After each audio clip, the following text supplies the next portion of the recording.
कौन बनेगा नेता। नगर निगम के चुनाव पास आने वाले थे।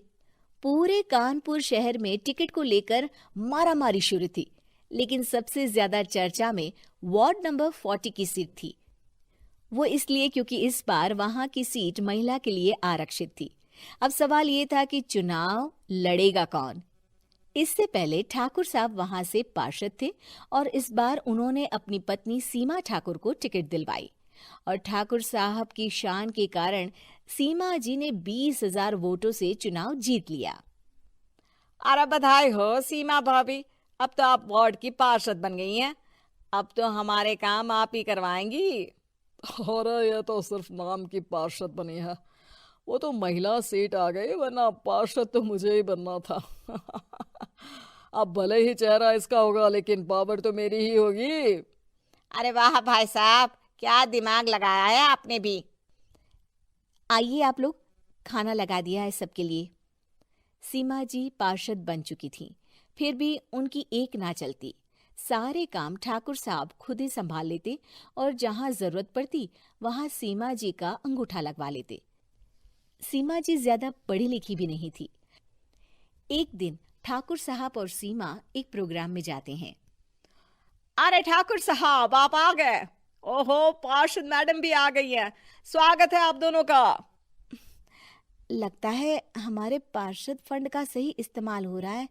चलिए अब उद्घाटन करते हैं। ये लीजिए ठाकुर साहब कैची, आप ही सबसे पहले प्रवेश कीजिए। सब लोग आगे निकल जाते हैं और सीमा जी पार्षद होने के बावजूद भी पीछे खड़ी रह जाती हैं। वो देखती हैं कि वेलकम बोर्ड पर उनका नाम है, लेकिन महिला होने के कारण कोई उनका सम्मान नहीं कर रहा। अगले दिन एक आदमी उनके घर आता है। अरे ठाकुर साहब नमस्कार। कल ना हम नोटिस किए कि हमारा घर तो अवैध है और नगर निगम वाले उसे तोड़ने आ रहे हैं। अरे कुछ कीजिए ना ठाकुर साहब। देखो भाई, मैं तो ज्यादा कुछ कर नहीं सकता, पर अगर तुम सबकी जेब गर्म कर दो तो कुछ हो सकता है। कुल मिलाकर 4 लाख लगेंगे। अरे 4 लाख ठाकुर साहब?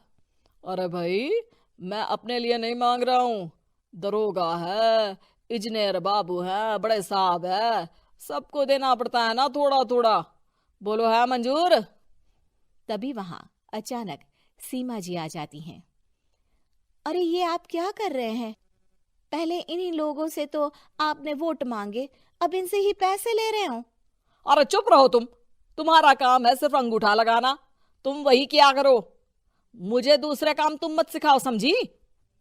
और तुम ना जाओ, अब पैसे लेकर आओ, वरना जेसीबी किसी भी वक्त आती होगी। सब कुछ ऐसे ही चलते रहता है। एक दिन सीमा जी और ठाकुर साहब को एक लोकल मीटिंग में बुलाया जाता है। वहां पर कई और अधिकारी लोग भी मौजूद रहते हैं।